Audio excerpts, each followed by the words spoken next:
لەسەرم بابەتە قسە دەکەم کە تەوەری گەرمی کاتژمێر 12 لەگەڵ میوانەکەم بەڕێز ئومێد خۆشنا و پارێزگاری هەولێر لە هەولێرەوە لەگەڵما. سپاس کاک ئومێد کە لەگەڵ کوردستان 24 کاک ئومێد سپاس کە لەگەڵ کوردستان 24 گەرم جارە دەنگی من بە باشی بێتە لای جنابتان. من پرسیاری ئەوم لێکردن کە پەیامەکەی سەرۆک بارزانی چ کاریگەریەکی لەسەر ڕاگررتنی و هەڵمەتانە هەبوو کە خەریک بوو دژی هاوڵاتیانی سووریا لە هەرێمی کوردستان بەڕێوە بچێت. زۆر سپاس گوڵباخان، سڵاو ڕێز لە بۆ ئێوە لە بۆ بینەران بە تاکید. پەیامەکەی جەنابی سەرۆک ڕوانگەی هەرێمی کوردستانە و پەیامەکەی جەنابی سەرۆک پرەنسیپ و مەبدەئە ئەساسیەکانی بێکەوە ژیانە لە کوردستان و دیدگای جەنابی سەرۆکە لەگەڵ هەموو ئەو پرسانەی کە لە ڕابردوودا ڕەنگە ڕژێمە یەک لە دوایەکەکان لە عێراق و تەنانەت لەو وڵاتانەش کە کوردستان و کوردی تێدا هەیە هەوڵدرایە لەوەی کە هەموو ئەو کێشانەی کە هەبوونە بە ئاراستەی کێشە مەزهەبی تایفی نەتەوەییەکاندا ببردرێتن. گەلی کوردستان لەو بابەتەدا بە درستی خۆی پاراستیە لەوەی کە گەلی کوردستان لەگەر هیچ گەلێکی دیکە لە ناوچەکەدا کێشەی نییە، بەڵکو گەلی کوردستان کێشەی لەگەڵ ڕژێمەکان هەیە کە باوەڕیان بە وجود و بە خاک و بە خەڵکی کوردستان نییە. بەداخەوە ئەو ڕووداوانەش بوونە هۆکاری ئەوەی کە لە سۆسیال میدیا تەنانەت لەلایەن هەندێک لە چالاکبان و لە خەڵکی دیکە بانگەوازی کاری خراپ دەکرات دەرحەق بەو سووریانەی کە لە هەرێمی کوردستانن. بەڕاستی ئەوە حکوومەت بە هەموو جۆرێک دژیە و کارانەیە. ئێمە هەمیشە جەخت لەوە دەکەینەوە کە هەرێمی کوردستان وەکو پەناگەیەکە بە شانازیەوە لە بۆ بەشەکانی دیکەی کوردستان و لە بە وڵاتانی هەرێمی کە گرفتیان تێدا دەبیتن. ئەو سووریانەی کە ئێستا لە هەرێمی کوردستان کار دەکەن ئەوانە بەشێک نینە لەو ڕژێمەی کە دەرحەق بە حەلەب و دەرحەق بە ڕۆژاوای کوردستان ئەو کارە دەکاتن. تێگەیشتنەکە و یان بەیانەکەی و پەیامەکەی جەنابی سەرۆک بە تاکید کاریگەری زۆر گەورەی لەسەر بیرکردنەوەی ئینسانەکان لەوە برهینانەوەی کە گەلی کوردستان لەو کارە دەمارگرژیانە دوورە و کاریگەری هەیە لەسەر ئەوەی کە دۆخەکە هێورتر بکاتەوە. کەناڵی دیکە هەیە لە بۆ ئەگەر ئێمە پشتیوانی لە ڕۆژئاوا دەکەین، کەناڵی دیکە و ڕێگای دیکە هەیە پشتیوانی بکەین نەک بەو جۆرە کارە کە لە نەتیجەدا کەس تێدا سوودمەند نابێتن. باشە، کەواتە دوای پەیامەکەی سەرۆک بارزانی مامەڵێکی جیاوازتر لەگەڵ سووریەکان ناکرێت، واتە ڕەچاوی دۆخی تایبەتیان لە هەرێمی کوردستان دەکرێت بە چه شێوازێک؟ بە تاکید حکوومەتی هەرێمی کوردستان و دامەزراوەکانی ئەنجومەنی ئاسایش و وەزارەتی ناوخۆ و هەموو یەکە کارژێڕیەکان ئێمە هەر ئەرکمانە ئەو کەسانەی کە لێرەن هیچ کەسێک لە خۆشی لێرە نییە، چیرۆکێک لە پشت بوونیانەوە لێرە هەیە و ئێمە شانازی بەوە دەکەین کە هەرێمێکین لە ناوچەیەکی جیاوازدا لە شوێنی دیکە خەڵک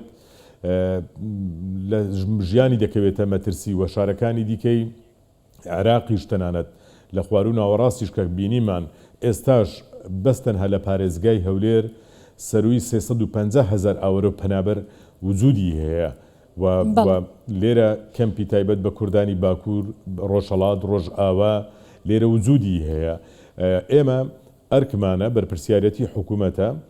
بە هیچ جۆرێک ڕێگا نادرێتن ئەو کارانە دەرحەق بەو سووریانە لێرە ئەنجام بدرێتن، ئەوانە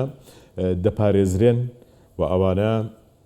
کاتێک بە ڕێگا ئوسووریەکانی کە ڕێوشوێنەکانی جیراوەتە بەر هاتوونە لێرە چکار دەکەن،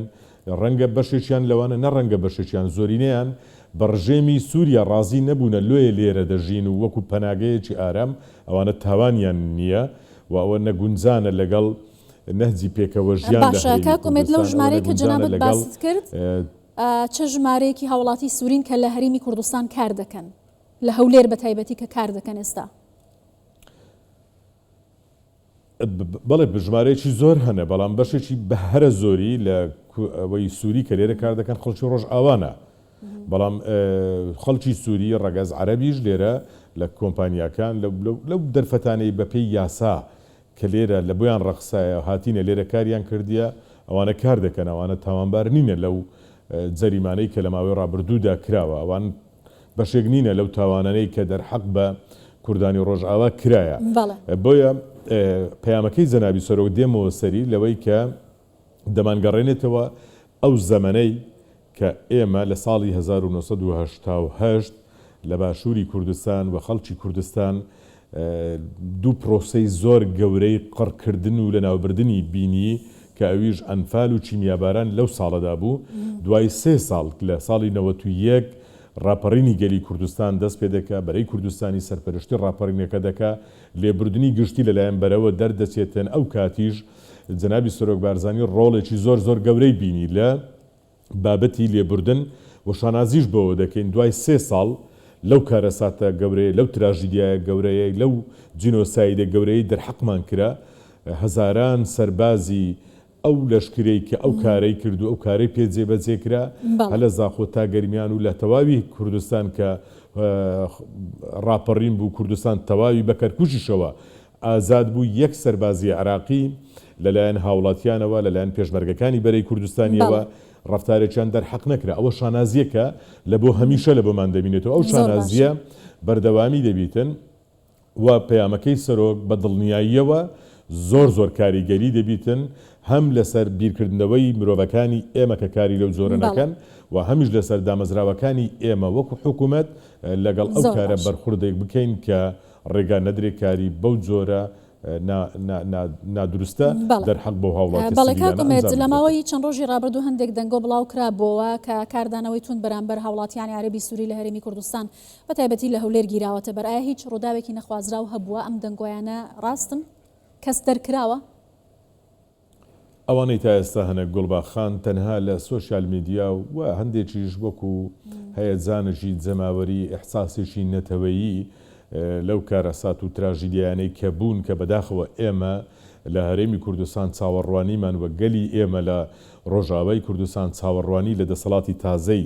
سووریا و دوای گۆڕان و نەمانی ڕژێمی ئەسەد چاوەڕوانیمان ئەوە بوو تروسکاییەک لە بۆ خەڵکی کوردستان ئێستاش چاوەڕوانیمان ئەوەیە تروسکاییەک لە بۆ گەلی ئێمە لە ڕۆژئاوا کە زەحمەتێکی زۆری بینیوە هەم لە بەرگریکردن لە وجود و مانەوەی خۆی هەم لە بەرگریکردن لە تێکشکاندنی داعش لێرە پاداش بکرێتەوە لێرە ژیانێکی ئاسایی بەسەر ببە ئەو ڕووداوەی بوو ڕووداوێک بوو بەلای ئێمەوە زۆرمایی نیگەرانی بوو و هەرێمی کوردستان هەموو کەناڵە دیبلۆماسیەکانی خۆی خستە گەڕ لەوەی کە هەم ڕێگری بکە لە تەشەنەسەندنی ئەو شەڕ و ماڵوێرانیە کە چاوەڕوان دەکرا فراوانتر ببێتن جەنابی سۆرۆک بارزانی زۆر نیگەران بوو بە بابەتەکە هەموو جۆدەکانی خۆی ڕەنگە دوو پەیوەندی تەلەفۆنی ئەعلان کرا و لە ڕێگای میدیاکانەوە زانرایە کە ئەویش پەیوەندی لەگەڵ ئەحمەد شەرع و لەگەڵ تۆمبارەک بەڵام دەیان پەیوەندی دیکە هەبووە لەوەی کە هەرێمی کوردستان ڕۆڵی بینیوە دۆخەکە هێور ببێتەوە کورد پارێزراو بیتن و حکوومەتی تازە مافی کورد بداتن و کورد لەوێ ژیانێکی شەرەفمەندانە و بە کەرامەتەوە لەسەر خاچی خۆی ژیان بکاتن ئەو دەنگۆیانەی لێرە و لەوێش بڵاو دەبوونەوە هەمووی بەشێک بلەو هەیەجانە جەماوەریە نەتەوەییە کە گەلی ئێمە وای لە دەرحەق دەکرێتن بەڵام تا ئێستاکە لەو بابەتانە هیچ سکاڵایەک تۆمار نەکرایە و هەموو حکوومەتی هەرێمی کوردستان لە هەموو ئاستێکیدا چاودێری ئەو دۆخە دەکا ڕێگری دەکەین لەو کارانە ڕێ بەو جۆرە کارانە نادرێتن پەیامەکەی جەنابی سۆرۆک پێم وایە کۆتایی بەو چاوەڕوانیانە هینە کە خەڵکێک مەترسی ئەوەی دەکرد ئەو کارانەی دەرحەق بکرێ ئەوانە خەڵکی سڤیلن لێرە بە فەرمی و لە چوارچێوەی یاساکانی ئێمە لێرە ئەوانە کارەکەن و ئێمە ڕێزیان لێ دەگرین ئەوانە خەڵکی تاوانبار نینە کە بەرامبەریان هەڵسو کەوتێکی باشە چه ئیجراتێکتان گرتۆتە بەر ئەگەر حاڵەتێکی نەخوازرا و ڕوویدا واتە چۆن دەتوانن ئەم پارێزگاریە بکەن لەو هاوڵاتیانەی کە وەکو ئاماژەتان پێکرد بەپەی و دەنگۆیانەی کە بڵاو بوونەتەوە ئێستا هەندێک لە سۆشیال میدیا ئاماژەیان بە دەرکردنی هاوڵاتیانی سووری لە هەولێر کرد یا هەرێمی کوردستان کردبوو ئێمە جارێ داوا لە کەرتی تایبەت دەکەین ڕاستە لەناو ئەو ڕووداوانەدا خەڵکێکە بوو بانگەوازیەوەی کرد لە کۆمپانیاکەم لە شوێنەکەم خەڵکێکی لەلام کار دەکاتن دەریان دەکەین ئەوانە خەڵکی بێتاوانن و هەر کەسێکیش سووری بیتن لێرە کارێکی نادروست دەرحەق بەو بابەتانە بکە ئەوجە لە سۆشیال میدیایە لە میدیایە بە هەر جۆرێک بیتن ئەوانە موئەسساتی دەوڵەت یاسا و هەروەها لایەنەکانی ئەمنیەت تەعاملی لەگەڵ دەکەن ئەوە کاری هاوڵاتی نییە بەرامبەر بەو کەسانە بوەستێتەوە بەڵام ئێمە پێمان وایە ئەوە زیاتر بابەتێکی نەوعەنمە پشتیوانی لە گەلی ئێمە لە ڕۆژئاوا بوو لەلایەن خەڵکەوە کرا تا ئێستا هیچ حاڵەتێکی تند و تیژی دەرحەق بە کەس نەکراوە و ڕێگاش نادرێتن بکرێتن. حکوومەت هەرێمی کوردستان هەموو دامەزراوەکانی حکوومەت ئەرچی خۆیان جێبەجێ دەکەن لە پارێزگاریکردن لە خەڵکی سیڤیل. دیسان تاکید دەکەمەوە، بەڵام ئەگەر خەڵکێک لەناو ئەوانەدا هەبیتن کارێکی ئیستفزازی بکە یان بیەوێ بە جۆرێک لە جۆرەکان هێرشێک بکراتە سەرگەلی ئێمە و بابەتە نەتەوەیەکان، بە تاکیدەوە دیسان دەڵێمەوە کاری هاوڵاتیان نییە حکوومەت ئیجراعاتی خۆی لەگەڵ ئەو کەسانە دەکات. باشە، چەند ڕۆژێک لەمە بەرکردنەوەی پێشانگای بەرهەمەکانی سووریەتان لە هەولێر هەڵوەشاندەوە، هۆکارەکەی چی بوو؟ بەتاکید ئەو بابەتە شەر پەیوەندی بەو ڕووداوانە هەبوو، نەدەکراو نەدەبوو، کارێکی دروست و شایەن نەبوو گەلی ئێمە تووشی ئەو مەساتە ببێتن و حکوومەتی تازەی سووریا بەو جۆرە لەگەڵ گەلی ئێمە ڕەفتار بکە. ئێمەش بێن لێرە پێشانگایەکی بەرهەمەکانی سووریا بکرێتەوە و پێشانگایە گرێبەستیان لەگەڵ پێشانگای نێودەوڵەتی هەولێر هەبوو. پێشانگای نێودەوڵەتی هەولێر ئێستا لە ئاستێکی زۆر بەرزدایە، لە ئاستی عێراقدا یەکەمە، جێگای دڵخۆشیە. وڵاتانی هەرێمی ئەوروپی، عەرەبی، عێراق و وڵاتانی دیکەش بە پەرۆشیەوە بەشداری دەکەن لە پێشانگای نێودەوڵەتی هەولێر. سووریاش ئەو داوایان کردبووە و گرێبەستەیان هەبوو، کارەکانیان ماوەیەکی زۆر پێش ئێستا بوو ڕایکرا بوو. هەر سەرەتاش کە بینیمان ڕکلامیان کرد لە بۆ پێشانگاکەیان، کارێکی نادروستیان کرد، چ لە ڕاگەیاندی فەرمی خۆیان، چ لە سۆشیال میدیا و تەنانەت لە کارتەکانی داوەتنامە و ڕکلامەکانیان وێنەیەکی قەڵای هەولێریاندانا بوو لەگەر ئاڵایەکی عێراقی و سووری. ئەمە و کاتیش پێیاندا ئەگەر ئەوان دێن لە هەولێر و هەرێمی کوردستان پێشانگا دەکەنەوە، دەبێت پێش هەموو شتێک ڕێز لە ئاڵاکەمان بگرن. ئەگەر ڕێز لە ئاڵای ئێمە ناگرن لە بۆ شتان نییە و پێشانگایە لە هەولێر بکەنەوە. دانیان بە هەڵەکەی خۆیان دانا، پێیانوا بگوتیان گرفتێکی تەکنیکی بۆ ئەنقەز نەبووە.